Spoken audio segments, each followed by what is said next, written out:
తెలంగాణ సమగ్రాభివృద్ధిని ఆకాంక్షించి చేపడుతున్న regional ring road దక్షిణ భాగం ఉత్తర భాగం అంటూ వేరువేరుగా చూడకుండా రెండిటిని కలిపి ఒకే నెంబర్ కేటాయించాలన్న ప్రతిపాదనకు జాతీయ రహదారుల శాఖ మంత్రి నితిన్ గడ్కరీ ఆమోదం తెలిపారని ముఖ్యమంత్రి రేవంత్ రెడ్డి చెప్పారు. అందుకోసం కేంద్ర రాష్ట్రం ఎన్హెచ్ఏఐ మధ్య కుదుర్చుకోవాల్సిన త్రైపాక్షిక ఒప్పందాన్ని వెంటనే పూర్తి చేయాలని అధికారులను ఆదేశించారు. ట్రిపుల్-ఆర్ ఉత్తర భాగంలో భూసేకరణకు ఎదురవుతోన్న ఆటంకాలను ముఖ్యమంత్రి ఇటీవల అధికారులను అడిగి తెలుసుకున్నారు.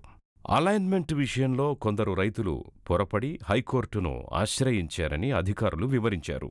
దీనికి సీఎం బదులిస్తూ స్టే ఉత్తర్వులను ఎత్తివేయించడానికి సాధ్యమైనంత తొందరగా కౌంటరు దాఖలు చేయాలని చెప్పారు.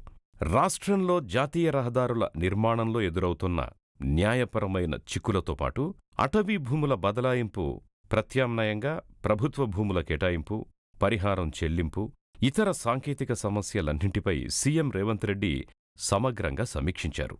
ప్రస్తుతం కొనసాగుతోన్న రహదారులతో పాటు అవార్డైన రోడ్లు, ఈ ఆర్థిక సంవత్సరంలో పూర్తి చేయాల్సిన వాటిపై క్షుణ్ణంగా సమీక్ష జరిపారు.